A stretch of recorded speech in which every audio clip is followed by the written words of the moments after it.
Que pensez-vous de la situation actuelle entre l'Iran et les États-Unis? Quand vous voyez la manière dont les Iraniens parlent de la guerre, dont Donald Trump parle de la guerre, ainsi que la situation dans le détroit d'Ormuz, que se passe-t-il selon vous? Quand vous prenez du recul et regardez la situation, que pensez-vous de ce chaos auquel vous assistez?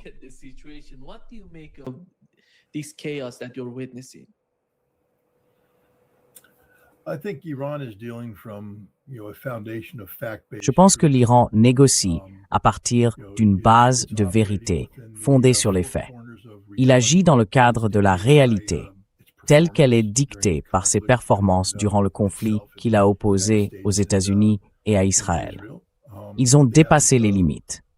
Tout ce que l'Iran a fait, et vous savez quelque chose de logique. Je ne dis pas que les gens doivent le soutenir. On peut dire « Ah, je ne soutiens pas ce que fait l'Iran ». Mais c'est une action logique, compte tenu de ce que nous savons des capacités de l'Iran. Vous savez, ils ne prétendent pas pouvoir faire des choses qu'ils ne sont pas réellement capables de mener à bien. C'est exactement l'inverse des États-Unis. Donald Trump vit dans un monde imaginaire fortement influencé par des pressions qui ne viennent pas de la région où la guerre a été menée, mais plutôt de la politique intérieure, avec les prochaines élections de mi-mandat. Donald Trump cherche à donner une image qui plaise aux électeurs américains, mais qui ne reflète pas nécessairement la réalité.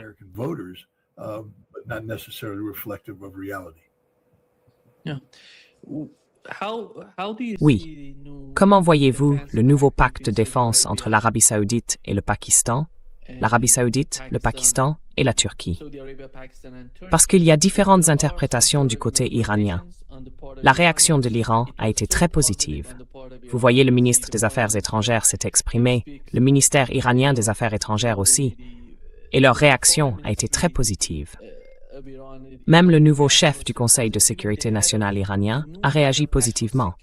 D'un autre côté, en Israël, 2 ministres ont dit que c'était une menace sunnite pour Israël. Erdogan, la Turquie en a parlé. Ils disent que nous faisons venir, vous savez, le ministre turc des Affaires étrangères, Fidan, a dit que l'Iran avait ses propres problèmes, mais qu'au final, nous avons besoin que l'Iran soit avec nous. Il n'a pas précisé si l'Iran allait les rejoindre ou non. Le Pakistan estime que tous les pays musulmans devraient se rassembler. Selon vous, quelle est la perception à Washington lorsqu'ils regardent ce qui se passe?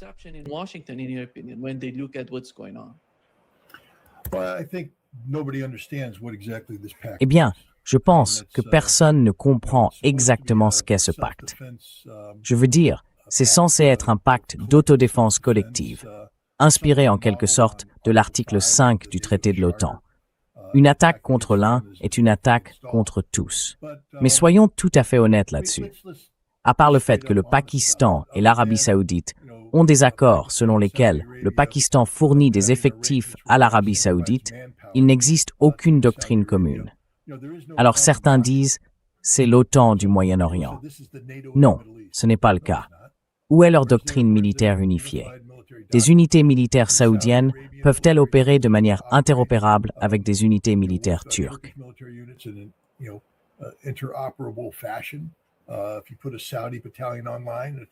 Si vous déployez un bataillon saoudien et juste à côté, un bataillon turc, peuvent-ils coordonner leurs opérations?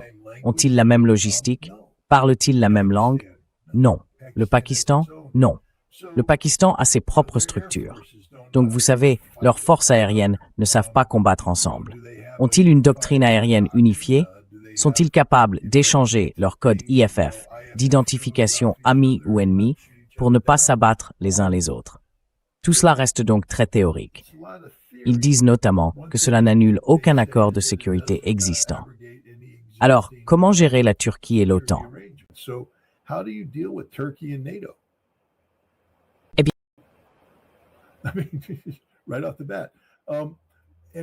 d'emblée. Et puis, que dire de l'idée selon laquelle une attaque contre l'un serait une attaque contre tous? Mais qu'en est-il d'un conflit qui découle de la posture agressive de l'un des pays impliqués? Si le Pakistan se retrouvait engagé dans une guerre ouverte avec l'Inde, Est-ce que cela voudrait dire que l'Arabie saoudite et la Turquie devraient venir au secours du Pakistan si l'Inde frappait le Pakistan en représailles à quelque chose que le Pakistan aurait fait? La Turquie aujourd'hui occupe, selon certaines interprétations, Chypre, un État membre de l'Union européenne. Elle occupe la Syrie. Elle occupe le nord de l'Irak. Si la Turquie se retrouvait engagée dans une guerre ouverte avec Israël au sujet de la Syrie, l'Arabie saoudite viendrait-elle en aide à la Turquie? Est-ce que ce serait de la légitime défense? Le Pakistan viendrait-il en aide à la Turquie?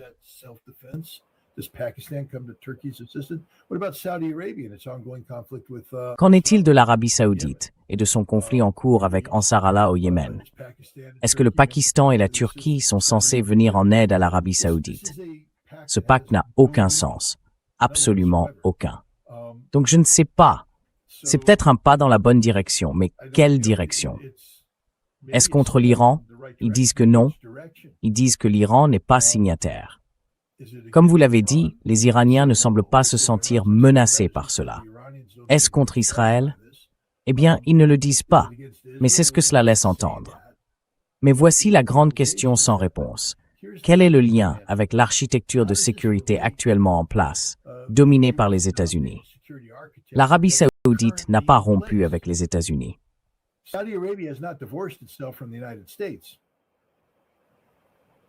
So the last time I checked, Saudi Arabia. Donc la dernière fois que j'ai vérifié, l'Arabie saoudite est davantage redevable aux États-Unis qu'au pacte de la Mecque, car c'est bien de cela qu'il s'agit.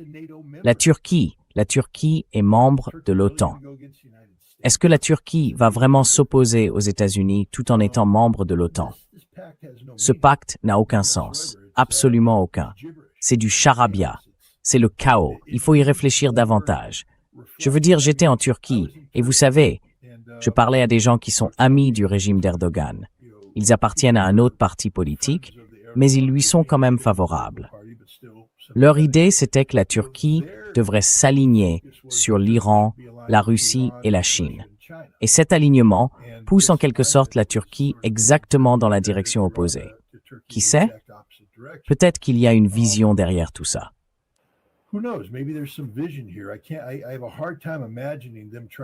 J'ai du mal à imaginer qu'ils essayent d'écarter l'Iran de l'équation. Mais quand on regarde la situation, c'est un croissant essentiellement conçu pour contenir l'Iran. Ce n'est pas un croissant destiné à contenir Israël. Donc, je pense que c'est simplement une initiative qui a vu le jour parce que ces pays s'inquiètent d'un vide créé par l'effondrement du prestige américain dans la région et qu'ils craignent que d'autres pays cherchent à en profiter. Israël, avec sa relation avec les Émirats arabes unis, c'est l'autre chose. Et le Conseil de coopération du Golfe. Je croyais qu'il avait aussi une composante militaire. L'Arabie saoudite s'en est retirée? Non. Encore une fois, c'est un document qui n'a aucune portée. Et s'il n'a aucune portée, cela veut dire qu'il n'est pas applicable.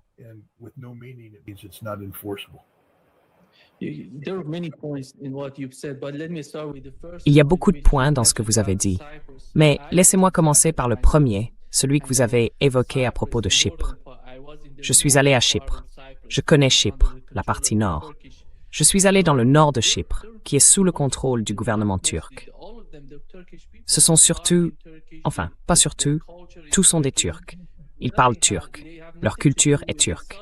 Ils n'ont rien à voir avec la partie sud de Chypre. C'est pourquoi, vous voyez, c'est la même chose.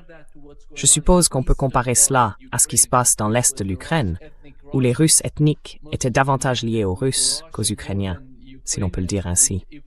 Mais à Chypre, vous voyez, fondamentalement, même la culture, la langue, tout est turc.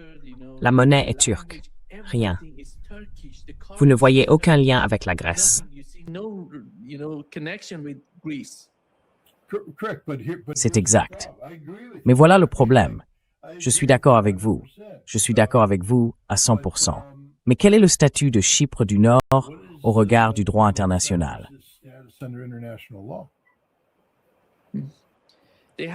L'ONU se trouve entre les deux camps. Exact.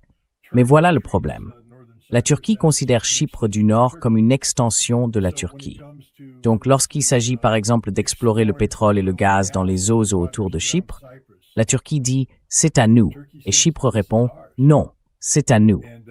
Et cela interfère avec les relations israéliennes, vous savez, avec les projections israéliennes. Et la Turquie applique la même logique à la mer Égée. Alors, que se passe-t-il? Le point que je soulevais, c'est, avec Chypre, que se passe-t-il s'ils entrent en guerre ouverte avec la Grèce à propos de Chypre? Et si la Grèce décidait un matin de lancer une frappe préventive contre les Turcs? Je ne dis pas que cela va arriver, mais si cela arrivait, est-ce que l'Arabie saoudite viendrait en aide à la Turquie en invoquant le pacte de la Mecque? Est-ce que le Pakistan utiliserait son arsenal nucléaire contre la Grèce?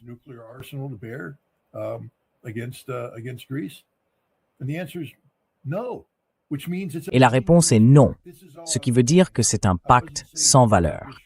C'est tout ce que je soulignais. Je ne disais pas que la présence turque dans le nord de Chypre était illégitime. Ce que je dis, c'est qu'elle crée un ensemble de problèmes géopolitiques très complexes qui opposent la Turquie non seulement à la Grèce, mais à tous les pays de la Méditerranée orientale.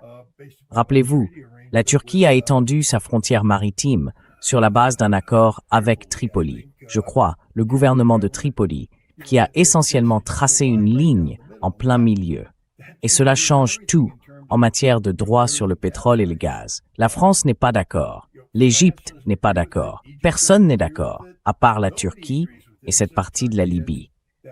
Mais cela change tout, et cela crée des tensions qui pourraient mener à un conflit.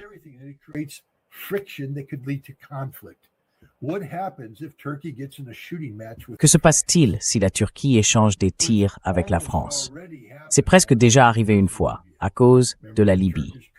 Souvenez-vous de ce convoi turc qui avançait, et les Français ont essayé de l'intercepter en invoquant une sorte de règle ridicule de l'Union européenne. Les Turcs ont dit « Vous vous approchez encore, on coule votre navire. » Les Français « Vous ne pouvez pas nous couler, on est Français. » Et les Turcs, en gros, « Essayez donc. » Et que se passe-t-il si vous vous retrouvez dans une fusillade?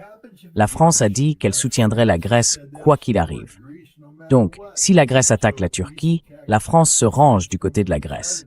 Vous avez alors des tirs entre membres de l'OTAN. Est-ce que l'Arabie saoudite va vraiment se mêler de ça? La réponse est non. Et pourtant, ce pacte est censé porter sur la légitime défense collective. C'est ce que je voulais dire. Il n'a aucun sens.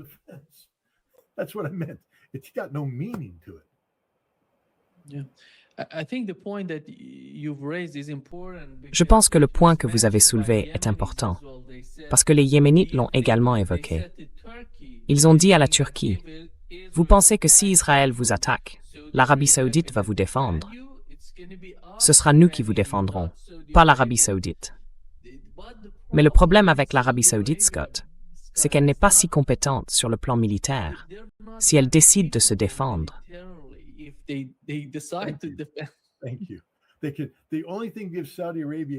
Merci.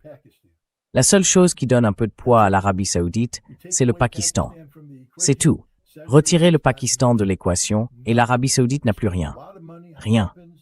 Ils ont dépensé beaucoup d'argent en armes qui, si les pilotes saoudiens affrontaient une véritable force aérienne, ils se feraient descendre du ciel. L'armée saoudienne ne sait pas se battre. Ce ne sont que des idiots gras, hors de forme, obèses, incapables de combattre. Ils ne veulent pas se battre. Ils veulent rester là, porter des uniformes et se décerner des médailles parce qu'ils apparaissent dans des parades. Et c'est tout. Ils ne savent pas se battre. Ils ne veulent pas se battre. C'est pour ça qu'ils ont une relation avec les Pakistanais. Les Saoudiens achètent leurs armées. Ils n'entraînent pas leurs armées. Donc l'Arabie saoudite n'a rien.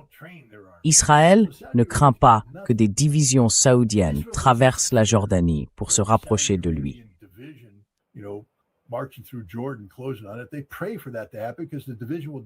Il prie pour que cela arrive, parce que cette division se vaincra elle-même sur le plan logistique à mesure qu'elle approchera. Donc, l'Arabie saoudite s'est tout simplement exclue dans ce cas. Ce qui soulève la question, qu'est-ce qu'il cherche à faire ici? L'Arabie saoudite aurait plutôt intérêt à approfondir le rapprochement qui a eu lieu, négocié par la Chine.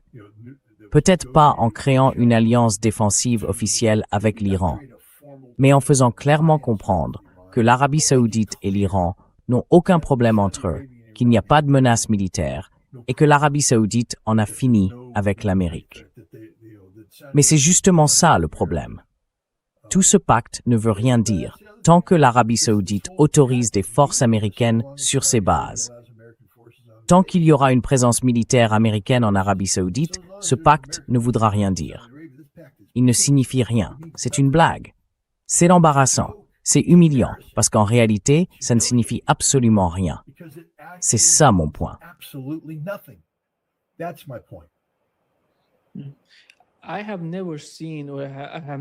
Je n'ai jamais rien vu, lu ou vécu de tel dans le cas de l'Iran vis-à-vis de l'Arabie saoudite. Ils n'ont jamais considéré l'Arabie saoudite comme un ennemi sur le plan militaire. Politiquement, ils ont peut-être des tensions, mais ils n'ont jamais pensé que l'Arabie saoudite ou aucun de ces pays du CCG pourrait représenter une menace militaire. Le point, c'est que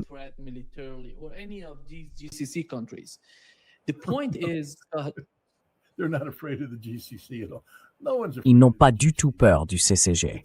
Personne n'a peur du CCG. S'il y a des gens plus gros que les Saoudiens, ce sont certains pays du CCG. Encore une fois, ils n'ont des armées que parce qu'ils font venir des mercenaires de l'étranger, peut-être des Pakistanais. Les Pakistanais ont de bons soldats, beaucoup même, et tout le monde les loue. Mais l'idée que, vous savez, les forces spéciales bahreïniennes vont débarquer et terroriser les Iraniens, c'est tout simplement une blague. Et si vous attendez du Koweït qu'il déploie une armée ayant la moindre capacité, vous attendez pour rien. Aucun d'entre eux n'est capable de se battre. Aucun d'entre eux n'est capable de se battre. Ils n'aiment pas se battre. Ils aiment dépenser leur argent pour acheter des prostituées à Londres. Ils n'aiment pas dépenser leur argent pour se former eux-mêmes au combat rapproché.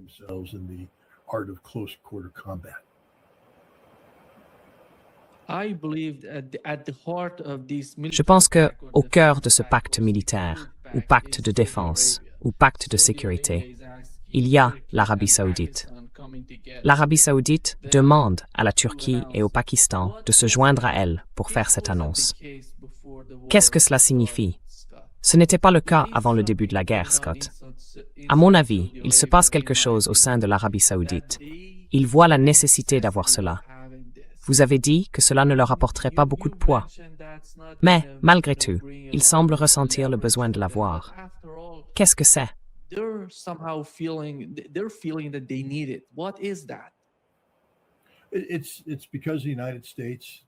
C'est parce que les États-Unis les ont abandonnés et les ont placés dans une situation très difficile. C'est parce que Israël a estimé pouvoir attaquer le Qatar sans conséquence. Parce que les États-Unis ont promis quelque chose qu'ils ne sont pas capables de garantir. Mais ce n'est pas, je dirais que ça concerne moins l'Arabie saoudite. Rappelez-vous, l'Arabie saoudite a conclu ce pacte stratégique. Elle a déjà un pacte stratégique avec le Pakistan. Elle l'a déjà. C'est un peu ce qu'ils ont ici. Mais en plus poussé. La Turquie, elle a toujours essayé d'y entrer. Depuis le début, c'est la Turquie qui essaie de s'y imposer. La Turquie qui cherche à se faire une place dans la région.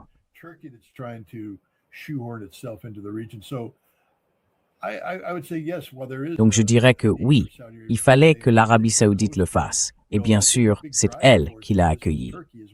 Mais je pense que la Turquie a aussi été un moteur important dans cette affaire. Parce que la Turquie est contrainte par son appartenance à l'OTAN. L'OTAN ne lui apporte plus absolument aucun avantage. Aucun. Tant que les États-Unis ne fourniront pas à la Turquie des chasseurs F-35 sans condition, tant qu'ils ne lui donneront pas des F-35 dans les mêmes conditions qu'aux autres pays de l'OTAN, la Turquie ne pourra pas dire « Ah oui, nous sommes membres de l'OTAN ». Mais la Turquie n'est pas vraiment membre de l'OTAN. Elle ne l'est que de nom. La Turquie poursuit sa propre voie.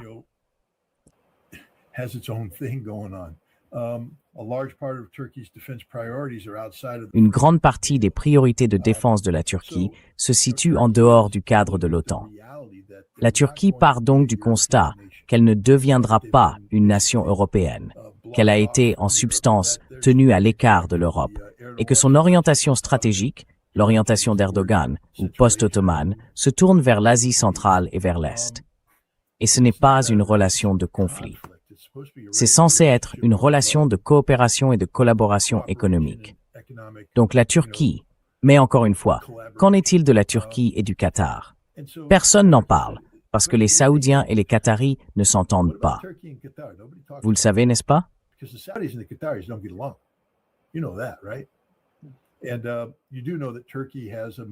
Et vous savez que la Turquie a une présence militaire au Qatar, une présence militaire importante qui était censée servir de dissuasion contre toute pression militaire saoudienne sur le Qatar. Comment cela va-t-il fonctionner? Que devient la présence turque en Somalie? Vous savez, la présence navale turque dans toute la mer Rouge, ce que la Turquie essaie de faire au Soudan. Donc je pense que ça fait partie de la tentative de la Turquie de coopter la région, plutôt que de l'Arabie saoudite de coopter la Turquie.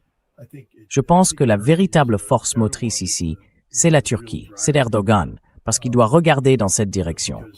Et il voulait se raccrocher à un pacte de défense saoudo-pakistanais déjà existant.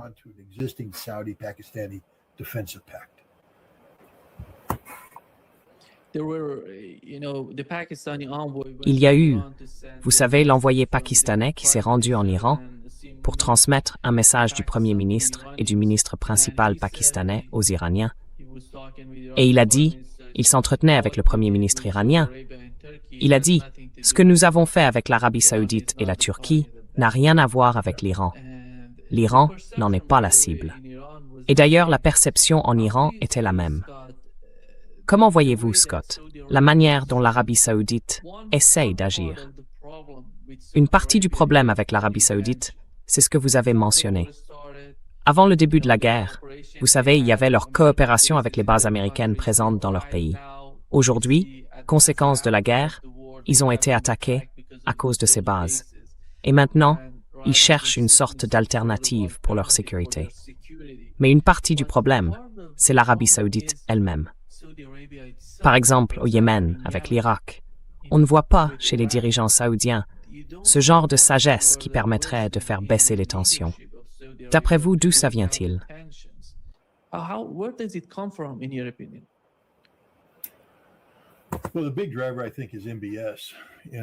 Eh bien, le principal moteur, je pense, c'est MBS et son désir de se positionner comme le prochain roi d'Arabie saoudite. Il y a beaucoup de dissensions en Arabie saoudite. Je ne peux pas dire que je sais tout parfaitement, mais nous savons que MBS a orchestré, au fil du temps, l'arrestation d'un certain nombre de membres de sa famille, de princes qui représentaient pour lui un problème politique potentiel. Alors nous, de l'extérieur, on se dit « Oh, MBS, c'est lui, l'homme fort ». Mais à l'intérieur du pays, je ne pense pas qu'il soit aussi assuré dans sa mainmise sur le pouvoir qu'il le croit. Et il se présente comme le dirigeant, vous savez, le visionnaire, notamment par ce qu'il peut faire pour l'Arabie saoudite sur le plan culturel.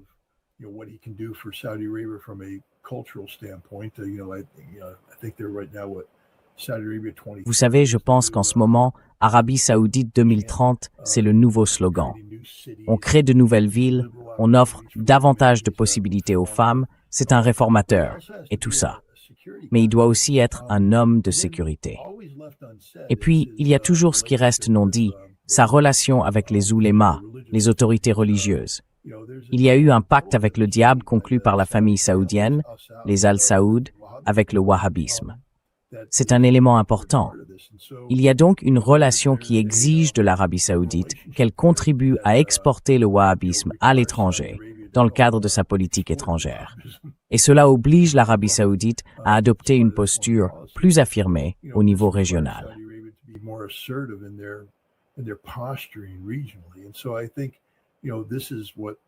Et donc, je pense que c'est ça qui motive tout ça. Il ne peut pas donner l'impression de laisser le mouvement zaïdite au Yémen. Je crois que je l'ai bien dit. Ce ne sont pas des chiites duodécimains, ce sont des zaïdites. Zaïd, oui. On ne peut pas laisser les zaïdites, que les wahhabites considèrent comme des apostases absolus. Pour eux, ce sont des satanistes, les pires gens au monde. Ils ne sont même pas musulmans selon les wahhabites. Donc, une grande partie de ce qui se passe au Yémen est fondée sur la religion. parce que l'Arabie saoudite ne peut pas donner l'impression de coexister pacifiquement avec ces gens-là, surtout quand ils la défient en expulsant le gouvernement yéménite pro-saoudien et en s'installant eux-mêmes au pouvoir.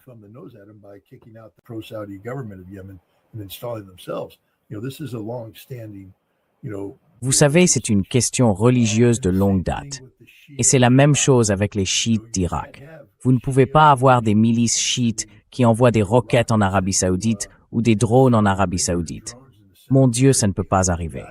C'est une insulte aux wahhabites.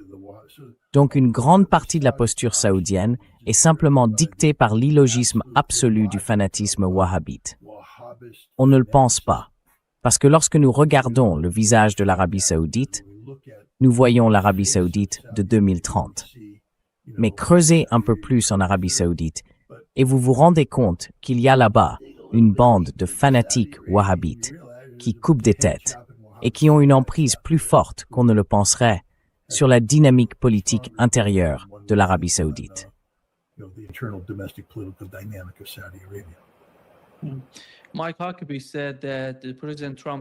Mike Huckabee a déclaré que le président Trump n'a pas seulement prouvé qu'il était prêt à les bombarder, il parle de l'Iran, mais qu'il est aussi prêt à les mettre en faillite. Il semble qu'aux yeux de l'administration Trump, la poursuite de la guerre passerait par le blocus des ports iraniens. Cela va fonctionner sans combat, sans entrer dans une escalade active de représailles. Il semble que, jusqu'à présent, l'Iran ait attaqué plusieurs pétroliers dans le détroit d'Ormuz, mais on ne voit pas de réaction des États-Unis comme auparavant. Scott Bessent a déclaré, il y a 2 jours, qu'ils allaient, au cours des 2 prochaines années, mettre en place de nouveaux pipelines qui rendraient le détroit d'Ormuz inutile. Où en est-on? Comment comprenez-vous la manière dont Donald Trump poursuit le combat?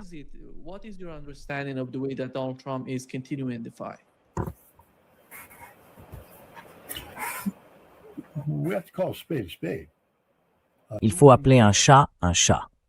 Qui a gagné la guerre? J'aimerais connaître votre avis. Est-ce que les États-Unis ont gagné la guerre ou est-ce que c'est l'Iran qui l'a gagnée? Je pense que vous serez d'accord avec moi pour dire que l'Iran a gagné la guerre. L'a-t-il gagné de justesse ou de façon décisive? Je pense qu'on peut dire de façon décisive. Je pense que c'est la première fois dans l'histoire des États-Unis que nous avons perdu une guerre. Et ce que je veux dire, c'est que, vous savez, les gens disent, Scott, est-ce qu'on n'a pas perdu le Vietnam? La guerre est le prolongement de la politique par d'autres moyens. Donc nous avons perdu la guerre du Vietnam sur le plan politique. Mais personne ne peut soutenir que les Nord-Vietnamiens nous ont botté le cul. Non, chaque fois que nous les avons affrontés directement, nous avons gagné. Nous les avons bombardés à outrance. Nous avons remporté chaque instinct de Sodlo.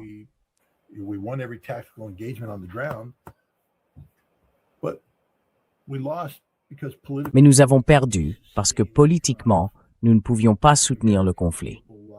Le peuple américain a perdu confiance dans le gouvernement à cause de ce conflit. Même chose avec l'Afghanistan. Est-ce que les talibans nous ont battus dans un combat frontal? Non. Chaque fois que les talibans ont tenu bon et combattu, ils sont morts. C'est simplement que vous savez, nous n'avions pas ce qu'il fallait. Nous n'avons pas pu obtenir le soutien politique nécessaire pour aller jusqu'au bout et gagner, comme au Vietnam.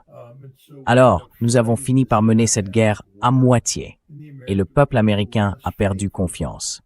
Et nous nous sommes retirés. Mais on ne peut pas dire que nous avons été battus. Je veux dire, si Chris Donahue s'était levé, s'était retourné dans l'avion, avait ordonné à la 82e de débarquer, d'entrer dans Kaboul et de massacrer les talibans, nous l'aurions fait.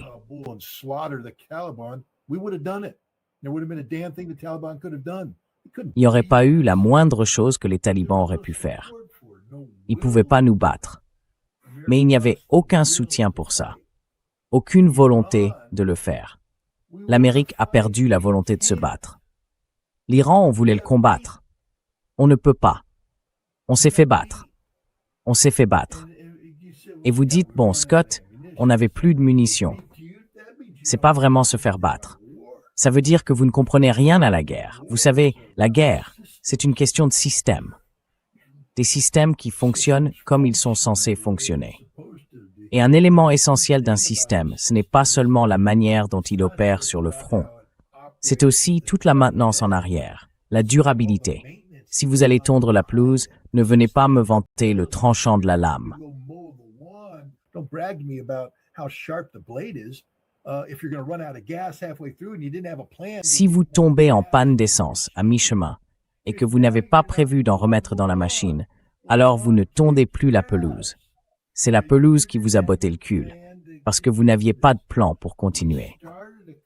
On a déclenché un conflit avec l'Iran en partant du principe que ce genre de choses n'arriverait tout simplement pas. Ça révélait une incompréhension fondamentale de la menace à laquelle nous faisions face. On va tuer le guide suprême, ce qu'on peut faire. Et après, l'Iran est censé s'effondrer, on le remplace par un gouvernement qui nous convient, qui renoncera à son programme de missiles, à son programme nucléaire, à ses relations avec le Hezbollah et Ansarallah, et tout ira bien.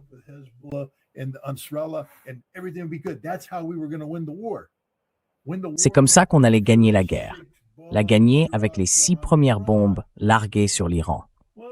Eh bien, il a perdu la guerre avec ces 6 premières bombes parce que nous avons tué le guide suprême. Résultat, l'Iran s'est resserré autour de lui-même, plus qu'il ne l'avait jamais fait en termes de soutien au régime. Donc il n'y a absolument aucune chance d'effondrement du régime. Et ensuite, nous avons perdu toute autorité morale. Pas seulement à cause de l'assassinat, mais parce que c'était un acte de perfidie. Beaucoup d'Américains ont tendance à l'oublier, mais je ne pense pas que les Iraniens l'oublieront jamais. Nous étions en négociation active avec les Iraniens sur le programme nucléaire, celui dont Donald Trump disait que c'était la chose la plus importante au monde.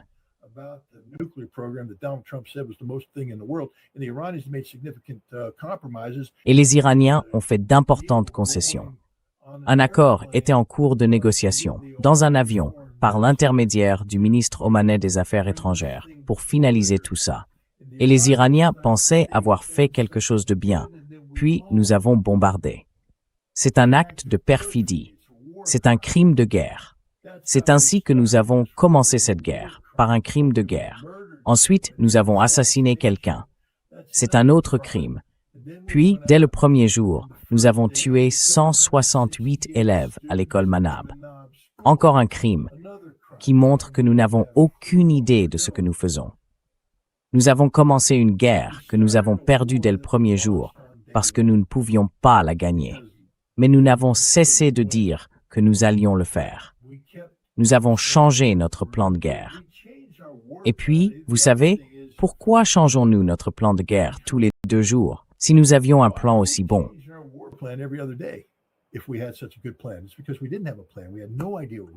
C'est parce qu'on n'avait pas de plan. On n'avait aucune idée de ce qu'on faisait. On improvisait au fur et à mesure. Et chaque fois qu'on faisait quelque chose, ça empirait encore et encore et encore. On étendait le conflit, on larguait davantage de bombes, on tirait davantage de missiles et on poussait les Iraniens à nous envoyer davantage de missiles. Et puis, avant même qu'on s'en rende compte, on n'avait plus de munitions. Désolé les gars, quand vous n'avez plus de munitions, vous avez perdu la guerre. Parce qu'une guerre, c'est un système de systèmes. Et le système censé soutenir le conflit s'est effondré. Donc les États-Unis ont perdu la guerre, parce qu'on n'était pas capable de la soutenir. Pas parce que le peuple américain avait renoncé à cette guerre. Bon sang, ils ne savaient même pas ce qui se passait.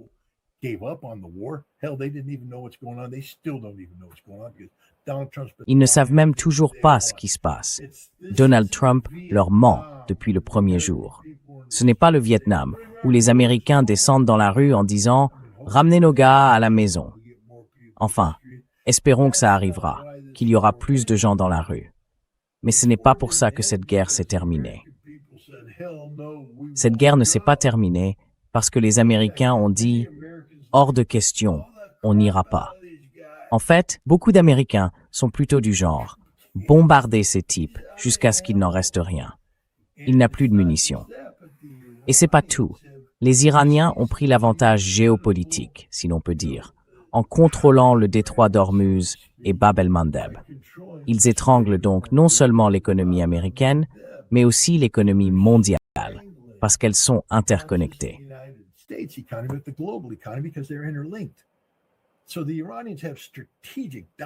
Les Iraniens ont donc une domination stratégique sur les États-Unis. Ils ont une domination tactique, dans la mesure où les États-Unis n'ont pas la capacité de projeter une puissance militaire significative en Iran. L'Iran conserve la capacité de projeter une puissance militaire significative contre l'infrastructure militaire américaine pour soutenir ses alliés. Nous ne pouvons pas nous défendre contre les Iraniens. Les Iraniens nous infligent donc davantage de dégâts que nous ne leur en infligeons. Ce n'est pas tenable. Nous avons perdu militairement, mais aussi économiquement et politiquement, en raison de la capacité de l'Iran à contrôler le détroit d'Ormuz et Bab el-Mandeb, à maintenir des relations avec le Hezbollah, à maintenir des relations avec Ansar Allah et à dominer militairement la région.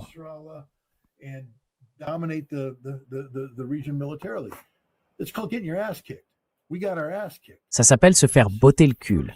On s'est fait botter le cul. Et c'est la première fois dans l'histoire que les États-Unis se font botter le cul. La première fois. Voilà où on en est aujourd'hui. Trump ne peut pas l'admettre. Il ne peut pas le reconnaître. C'est pour ça qu'on entend des stupidités comme ce mur d'acier. Je crois qu'il vient de publier un tweet dans lequel il réaffirme que nous contrôlons le détroit d'Ormuz. Il l'a dit sans sourciller d'ailleurs. Nous le contrôlons. Qu'est-ce qu'il veut dire? Des navires américains contrôlent le détroit d'Ormuz? Non, ils n'ont même pas le droit de s'en approcher sans être coulés ou pris pour cible.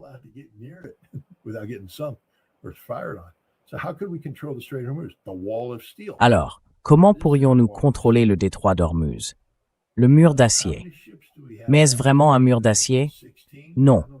Combien de navires avons-nous là-bas en ce moment? Vous savez quoi? 16? Je n'en sais rien. Le nombre varie de plus ou moins quelques unités chaque jour. Mais ce n'est pas un mur d'acier. Allez voir la largeur de la mer d'Arabie et dites-moi ce qu'il en est. Mais il faut aussi reconnaître que nous ne pouvons pas approcher nos navires des côtes iraniennes, parce qu'ils disposent de missiles à longue portée qui nous couleraient. Nous devons donc rester très loin. Il y a donc une vaste zone que nous ne contrôlons pas. Et quand ces navires arrivent, car ce que Trump dit, c'est qu'avec ce mur d'acier, nous contrôlons tout ce qui entre dans le détroit d'Ormuz et tout ce qui en sort. Donc, indirectement, nous contrôlerions le détroit d'Ormuz. C'est une belle théorie, sauf que le mur d'acier n'existe pas.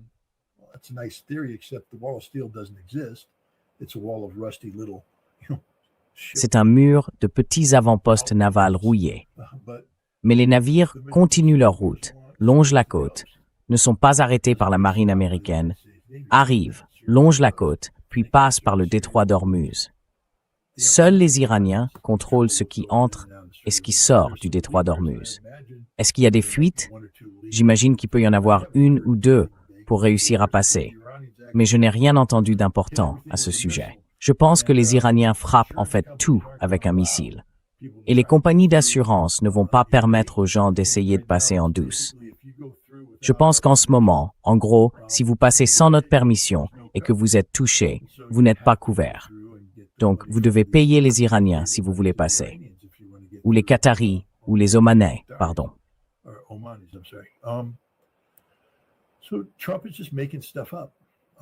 Donc, Trump invente n'importe quoi. Vous savez où en sommes-nous militairement? On ne peut rien faire contre l'Iran, parce qu'au moment où on fera quoi que ce soit, ils feront sauter. Ils mettront fin à l'existence du Koweït. Ils pourraient mettre fin à l'existence de Bahreïn. Ils ont désormais des missiles capables, à coup sûr, de percer toutes les défenses qu'il nous reste en Jordanie et de faire énormément de dégâts aux Jordaniens. Ils neutraliseront les Émirats arabes unis. Et c'est pour ça que toutes les nations ont dit aux États-Unis « Stop, stop, stop, stop, stop, stop, plus de stupidité, c'est terminé, c'est fini ». Donald Trump doit donc faire face à cette réalité. C'est terminé, c'est fini. Mais il ne peut pas l'admettre au peuple américain, parce qu'alors il serait le premier président américain à se faire botter le cul. C'est Donald Trump. Il ne peut pas se faire botter le cul. he can't get his ass kicked. He's got to kick ass. And so that's what he's trying to Il do. doit botter des fesses. I kicked ass. C'est donc ce qu'il essaie d'expliquer au peuple américain. J'ai botté des fesses. J'ai fait cette déclaration. J'ai coulé toute leur marine. Pourquoi vous n'arrivez pas à prendre le détroit d'Ormuz? Tu n'as pas coulé toute leur marine, pas vrai, petit Donnie? Non. Tu as abattu toute leur force aérienne. Non, tu ne l'as pas fait, petit Donnie. Les avions volent toujours. Et leur armée, alors?